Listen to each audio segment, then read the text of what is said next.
मेरा नाम अरीशा है। हम पीडियाट्रिक जैसे कि आज हमारी सीपीसी थी, तो हमारी सीपीसी थी पीडियाट्रिक डिपार्टमेंट में और under the supervision of doctor Hasan Memon. और ये सीपीसी जो एक चाइल्ड थी जिसका 15 वीक की में उसको फर्स्ट टाइम फिट्स हुए, देन उसको सेकंड टाइम जो फिट्स हुए वो 3 इयर्स में हुए। उसके बाद जो इसकी वजह से उसको फिट्स की वजह से हाई ग्रेड फीवर हुआ। इसकी वजह से हम काफ़ी सारे डायग्नोसिस पर पहुँचे, हमने काफ़ी फर्दर डायग्नोस किया, उसको एग्जामिनेशन किया, उससे हमें बहुत कुछ सीखने को मिला। हमें सरदी का बहुत बहुत शुक्रिया कि हमें इस अपॉर्चुनिटी का मौका दिया उन्होंने, और हमें इससे हमें बहुत सारी चीज़ें एवेल्यूएट होती हैं। तो thank you so much for this. मेरा नाम मारिया है। आज हमने सीपीसी प्रेजेंट की थी पीडियाट्रिक वार्ड्स में।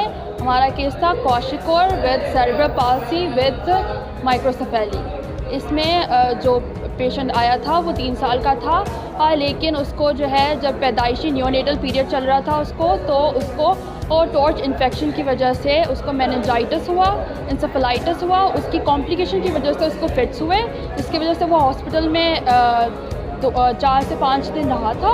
उसके बाद उसकी मेडिकेशन चल रही थी। उसके बाद उसकी मेडिकेशन उसके घर वालों ने due to financial reason stop कर दी। उसके बाद अब उसको दोबारा फिट्स आए थे, तब हमारे पास ये केस आया। ये सीवर माल न्यूट्रिशन का केस था।